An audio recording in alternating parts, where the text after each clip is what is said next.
I'm an occupational therapist here at T.E.A.M for Kids, and I'm here today to show you a couple of options from an OT's perspective for holiday gifts this season. And I have kind of a difference in age ranges here. This is for your younger kiddos, up to about 3 years of age, and this is for 3 to 6, and then this is for your kiddos that are 6 and older. And obviously that's kind of on a sliding scale, and I'll explain that in a minute. So first off, we have just your typical shape sorter, but this one's really cute. It's got the sensory aspects to it, which is always fun. And this addresses visual motor integration and fine motor control.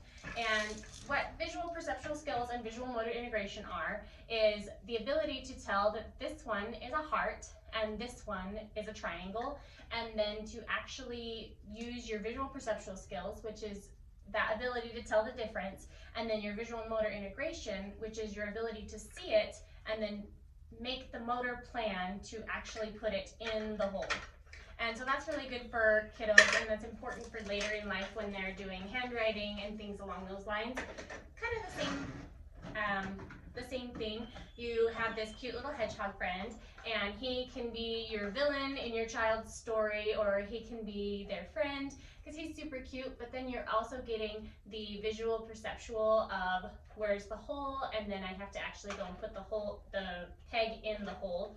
And you also get the fine motor strength because they have to be able to hold it and put it in. As you move up in age, kind of the same concept. It's just a little bit harder because the peg is smaller and so is the hole, and it needs a little bit more strength to push it in. And Mr. Potato Head is a classic, and I love him for a lot of reasons, mostly because he's fun and he does require a significant amount of strength to push in. Then we have Banana Blast, which is a super fun game that your kiddos can play even if they do not have the ability to count. So you have this cute little dice, and it has multiple things on it, like 1 banana or 2 bananas, and then they pull them out, and when you pull out enough of them, Mr. Monkey shoots in the air, and if you catch him, you get an extra point. And it's super fun to play with those younger kiddos that don't quite have the ability to play a board game yet. And then you also have that grip strength to be able to pull the bananas out and push the bananas in. And the visual motor integration that I was talking about earlier with this one is present here as well, just on a more difficult scale again. Then for your older kiddos, we have Spot It, which is a personal favorite of mine. And this is kind of where your younger kiddos can really play this game. And there's a Spot It Junior version, which is super cute, that I also love. But my 3.5-year-old loves to play this. So a younger child can play it. You just have to modify the rules for them a little bit. And basically, they're looking at the card and they have to find what's the same. So on this one, it's the 4-leaf clover. And there is always one that is the same, and they have to find it. And you can modify the game, make it easier or harder, depending on your kiddo and their abilities.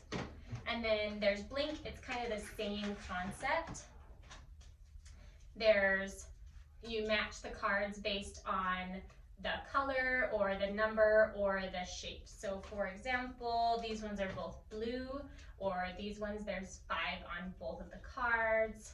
These ones, they're both purple, or they're both 5. And then there's the aspect of their processing speed in this one as well. And I appreciate that because it helps to work on kiddos being able to keep up with their peers in school. And so that one has that aspect. And then there's Quirkle, which I really love Quirkle. It has that aspect of the visual perceptual where they have to match up based on the shapes and then based on the colors, but they have to do it in a specific sequence. And so I really like that one. But that one is for kiddos that have a higher level of functioning. And that's, in a nutshell, just a few gift ideas based on fine motor skills and visual perceptual. If you have any questions, please feel free to contact T.E.A.M for Kids, and I hope you have a happy holidays. Thanks. Bye-bye.